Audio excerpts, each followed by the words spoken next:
Hello friends, welcome to my channel commerce knowledge TV. दोस्तों, अभी मैं बताने जा रहा हूँ जर्नल एंट्री पार्ट 2। इसमें हम जो सेल्स इवेंट्स को हम बताएंगे, सेल्स ट्रांजेक्शन को, जैसे goods sold to Radha worth ₹2 lakh. अब 2 लाख का सामान हमने राधा को बेचा है, ठीक है। तो अब यहाँ पे हमारा क्या एंट्री होगा? एंट्री होगा, अगर ये हमारा क्रेडिट एंट्री मतलब उधार सेल है, तो अगर नाम दिया हुआ तो वैसे भी हम लोग उधार मान लेते हैं, ठीक है। तो अब यहाँ पे सबसे पहले इस इवेंट में हम ये पता करेंगे कि इसमें कितने अकाउंट हैं। इसमें दो ही अकाउंट होंगे, ठीक है। एक है हमारा सेल्स अकाउंट। सेल्स अकाउंट हमारा होता है नॉमिनल अकाउंट या रियल अकाउंट, दोनों मान सकते हैं परचेज सेल को, ठीक है। तो सेल्स में हमारे पास जो गुड्स हैं वो क्या हो रहा है, जा रहा है।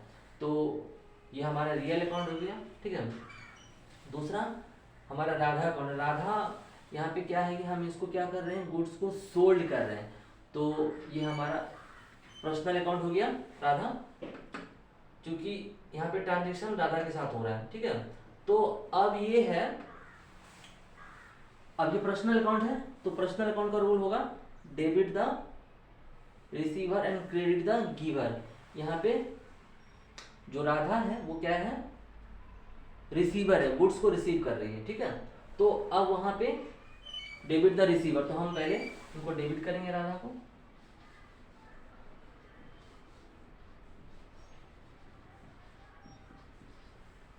राधा अकाउंट डेबिट, ठीक है।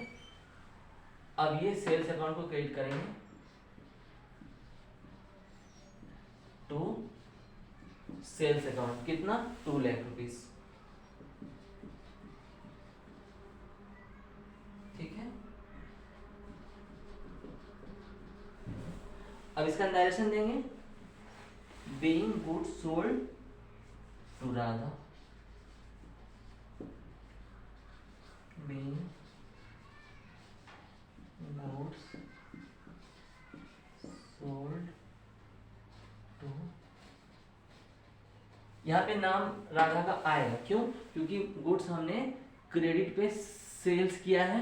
अगर ये शब्द मेंशन है कि goods sold to Radha on credit, तो भी क्रेडिट माना जाएगा। अगर ये क्रेडिट शब्द मेंशन नहीं है, सिर्फ नाम है, तो भी क्रेडिट ही माना जाएगा, ठीक है। हाँ, एक एग्जांपल, अगर यहाँ पे goods sold to Radha worth ₹2 lakh होता और ऑन कैश होता, तो इसका मतलब है कि ये एंट्री कैश ट्रांजेक्शन में, वहाँ पे इनका नाम नहीं आकर के यहाँ पे हम लोग सीधा कैश डालते हैं। राधा की जगह हम लोग लिखते हैं cash account debit to sales account, being goods sold होता है, यहाँ पे राधा नहीं होता, ठीक है। तो ये हमारा एंट्री है। अगर हम क्रेडिट सेल्स करते हैं तो Radha account debit to sales account I. Hope hope कि ये जानकारी आपको सेल्स की एंट्री की जानकारी हो गई होगी, ठीक है। अब हम अगला ट्रांजेक्शन को डिस्कस करते हैं, ठीक है।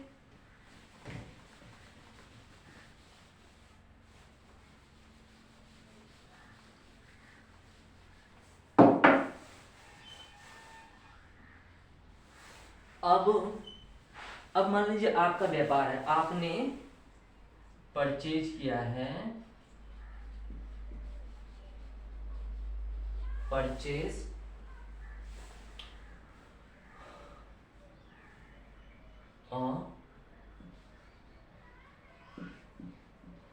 कंप्यूटर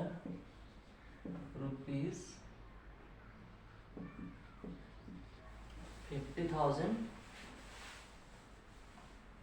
ठीक है। परचेज कंप्यूटर 50,000 फ्रॉम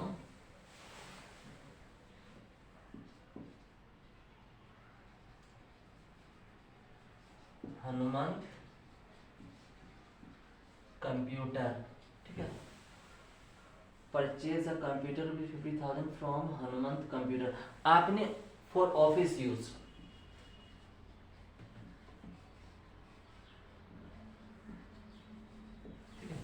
अब देखिए यहाँ पे क्या ना, हम यहाँ पे कंप्यूटर को परचेज कर रहे हैं ऑफिस के यूज के लिए, ठीक है। तो अब इनका हम क्या जर्नल एंट्री करेंगे? सबसे पहले हम ये आइडेंटिफाई करेंगे कि इसमें कौन कौन से अकाउंट इन्वॉल्व हैं। सबसे पहले तो आपको ये देखना है कि देखिए यहाँ पे जो परचेज शब्द लगा हुआ है ना, तो ये हमारा वो वाला गुड्स नहीं है जिसको हम खरीद के बेचते हैं, ये वो वाला गुड्स है जिसको हम ऑफिस या व्यापार बिजनेस में यूज करते हैं। ये एक डिफरेंस है, ठीक है। तो अब ये हमारा परचेज शब्द नहीं होकर के हमारा ये कंप्यूटर एक हमारा लेजर हो जाएगा, ठीक है। कंप्यूटर, ये कंप्यूटर हमारा कौन सा अकाउंट होगा, ये हमारा क्या है, एसेट से संपत्ति है, तो इसको हम लोग बताएंगे रियल अकाउंट, ठीक है। दूसरा हमारा एक हनुमंत कंप्यूटर, ही हमारा पार्टी हो गया जिससे हमने परचेज किया है। तो ये हनुमंत कंप्यूटर जिसके साथ हम ट्रांजेक्शन कर रहे हैं, जिससे हम गुड्स को परचेज कर रहे हैं, तो ये हमारा हो गया पर्सनल अकाउंट, ठीक है। ये हो गया हमारा पर्सनल अकाउंट। तो अब हम बस गोल्डन रूल को अप्लाई करेंगे और इसकी एंट्री, जनरल एंट्री पास हो जाएगी। अब गोल्डन रूल हमारा है पर्सनल अकाउंट का, आप ही बताइए जरा। Debit the receiver and credit the giver. तो ये कौन है, ये गिवर है, हनुमंत कंप्यूटर हमको कंप्यूटर दे रहा है, ठीक है। अब यहाँ पे अब देखिए, ये कंप्यूटर क्या है, हमारा रियल अकाउंट है। रियल अकाउंट का रूल क्या होता है, debit what comes in, credit what goes out. तो ये हमारे पास कंप्यूटर आ रहा है ना, तो अब इसका एंट्री करेंगे हम, देखिए जनरल एंट्री करेंगे। Computer account debit to Hanumant computer,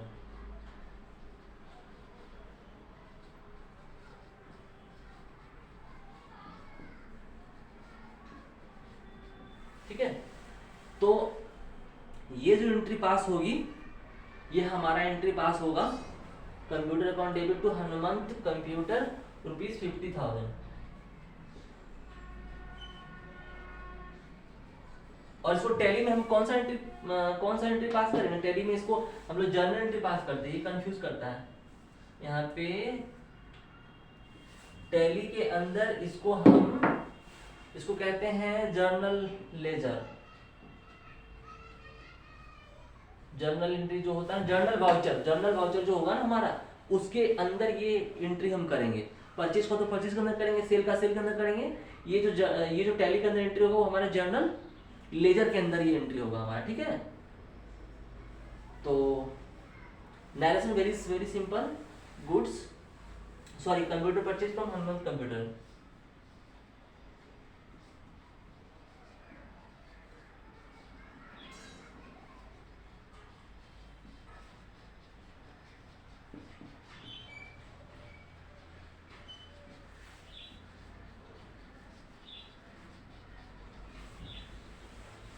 computer purchase from Hanumant computer, ठीक है।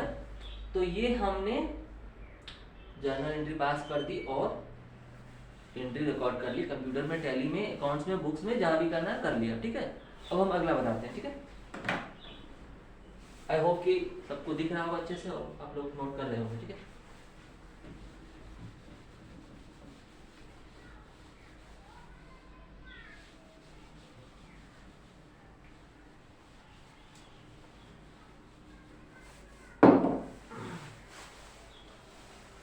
अब जो एक एंट्री है वो हमारा है कि अगर हम कोई, जैसे बैंक में चार्ज होता है, बैंक ने हमारे चार्ज काटे, बैंक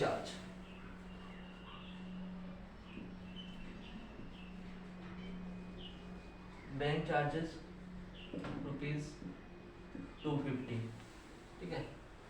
तो इसकी क्या एंट्री होगी, इसकी एंट्री होगी यहाँ पे आपको दो लेजर आइडेंटिफाई करना है। एक एंट्री हमारा है बैंक अकाउंट, ठीक है। ये हमारा हो गया पर्सनल अकाउंट, क्योंकि इसमें हम लोग लेन देन करते हैं ना बैंक के साथ, ये पर्सनल अकाउंट। ये बैंक चार्जेस हमारा हो गया नॉमिनल अकाउंट, क्योंकि ये हमारा एक्सपेंसेस है, ठीक है। अब इसको हम लोग कैसे एंट्री करेंगे, बैंक अकाउंट डेबिट, क्योंकि पैसा जब बैंक में चार्ज होती है ना तो बैंक से ही कटता है, हमारे कैश में तो नहीं कटता है। तो बैंक हमारा पार्टी हो गया जिसके साथ ट्रांजेक्शन करते हैं। पर्सनल का रूल होता है debit the receiver, credit the giver. तो बैंक यहाँ पे क्या है, रिसीवर है, चार्ज काट रहा, पैसा बैंक के पास जा रहा है, मेरे पास तो नहीं आ रहा ना, तो डेबिट द रिसीवर। और क्रेडिट द गिवर, ठीक है। Debit the receiver, credit the giver. तो बैंक, सबसे पहले हम देखेंगे नॉमिनल। नॉमिनल का रूल क्या होता है? Debit all expenses and losses, credit all incomes and gain. तो ये हमारा क्या है? Debit all expenses. एक्सपेंस हमारा, तो हम क्या करेंगे यहाँ पे, एक लेजर बनाएंगे, बैंक चार्ज अकाउंट डेबिट 250, और ये bank account debit the receiver and credit the giver.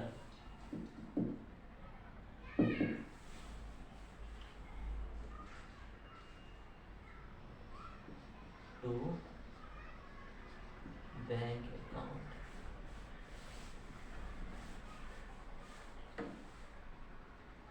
ठीक है।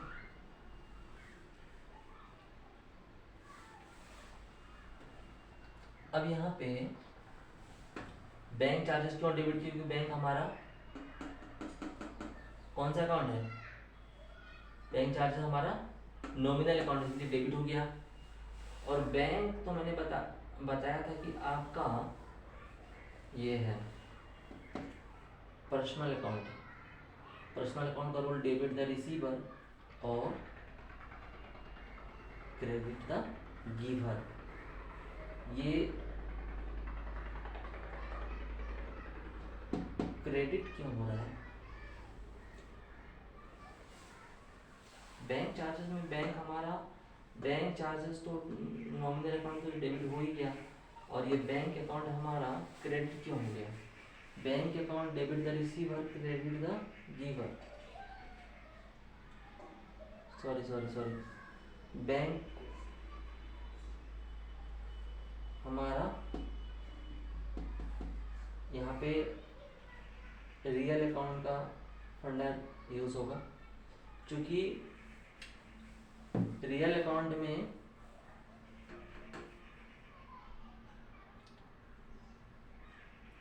पैसा हमारे पास जा रहा है, ठीक है। वैसे भी अगर हम उसको पर्सनल अकाउंट मानते हैं तो डेबिट द रिसीवर होता है, क्रेडिट द गिवर।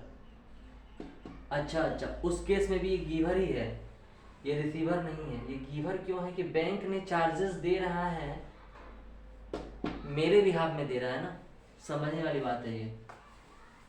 बैंक ये पैसा ऐसे तो नहीं ले रही है ना, बैंक पहले डिजर्व कर रही है, उसके बाद ले रही है, ठीक है। तो बहुत बड़ा पॉइंट यहाँ पे निकल के आया है, आप लोग ध्यान दीजिएगा।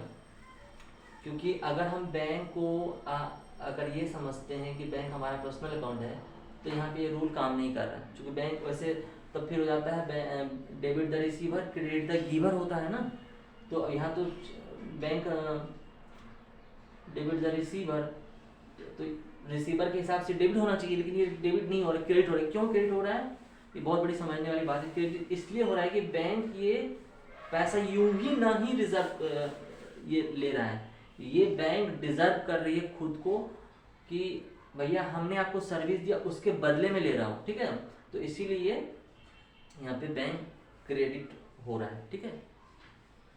तो हमारा इसका जनरेट होगा bank charges account debit to bank account. तो नरेशन आप देख सकते हैं यहाँ पे,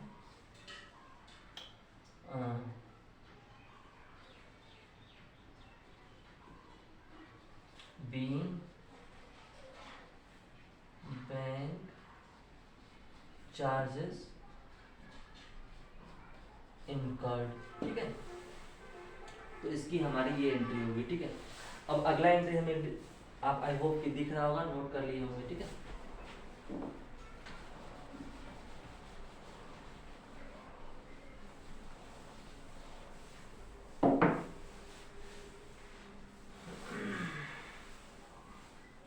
आपने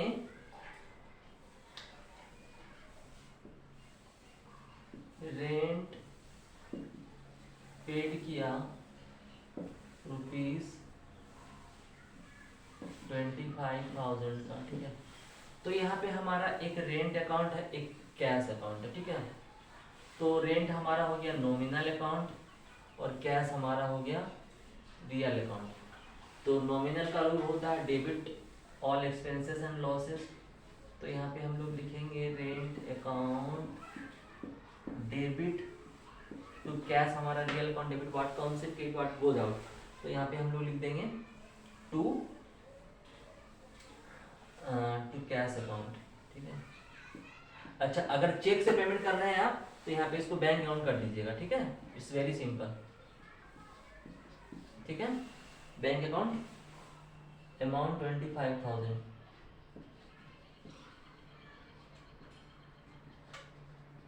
narration being rent paid,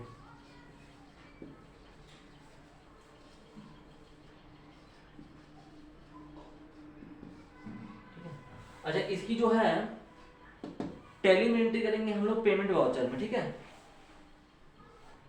payment voucher में एंट्री करेंगे टैली में पेमेंट। आई होप ये F5 में काम करेगा आपका, ठीक है। तो ये टैली में एंट्री होगा rent account debit to cash से बैंक। अब कैश में करते हो तो कैश, चेक से PhonePe, ATM card, debit card, अगर किसी भी मोड से पेमेंट कर रहे हैं बैंक से तो हमारा rent account debit to bank account होगा। कैश में करते हो rent account debit to cash account हमारा होगा, ठीक है। Direction being rent paid. I hope कि जर्नल एंट्री पार्ट 2 में आपको बहुत सारे कॉन्सेप्ट क्लियर हुए होंगे, ठीक है। अगला पार्ट 3 लाएंगे जर्नल एंट्री का, जिसमें कि हम एडजस्टमेंट एंट्री बताएंगे। एडजस्टमेंट एंट्री क्या होती है, जैसे कि आपका महीना लग गया, ठीक है। महीना लगने के बाद आपको रेंट पे करना है, सैलरी पेमेंट करनी है, ठीक है, या कोई भी और इनकम आपके पास आ गया है तो उसको पहले हम अकाउंटिंग करना पड़ता है। जैसे कि सैलरी में डायरेक्ट हम सैलरी अकाउंट नहीं दिखाते हैं, ठीक है। पहले वो एंट्री हमको पहले एक्सपेंस बुक करना पड़ता है, फिर उसको पेमेंट करते हैं। तो वो एंट्री 2 पार्ट में होता है, ठीक है। जैसे कि सैलरी पेमेंट करनी है, पहले सैलरी हम बुक करेंगे, उसकी एक अलग एंट्री होगी, फिर उसको पेमेंट करेंगे, उसकी अलग एंट्री होगी, ठीक है। तो वो जो कॉम्प्लिकेटेड एंट्री है वो मैं जर्नल एंट्री पार्ट 3 लाऊंगा, ठीक है। कल शायद अपलोड हो जाएगा वो, ठीक है। तब तक आप लोग इसे अंडरस्टैंड करिए, ठीक है। जर्नल एंट्री क्या होता है ना, बहुत ही बेसिक और बेस होता है। अगर आपका ये फंडा स्ट्रॉन्ग है तो आप अकाउंटिंग का सारा कॉन्सेप्ट समझ में आएगा। टैली इसी से चलती है। अगर आप स्टूडेंट हैं तो भी आपके लिए उपयोगी है, अगर आप बिजनेसमैन हैं तो भी आपके लिए समझना है, अगर आप अकाउंटेंट प्रोफेशनल हैं तो भी आपके लिए इंपॉर्टेंट है। नहीं, it is very important for all. अगर कोई टैली सीखना चाह रहा है, कोई अकाउंटिंग सॉफ्टवेयर सीखना चाह रहा है या सीख रहा है तो उनके लिए भी ये काफ़ी इंपॉर्टेंट है। प्लीज़ इसे आप लोग ज़्यादा से ज़्यादा लाइक करिए, सब्सक्राइब करिए, सो दैट कि हमारा मोटिवेशन बढ़े और मैं ताकि ऐसे वीडियो आप लोगों के लिए बनाता रहूँ, ठीक है। Thank you, bye.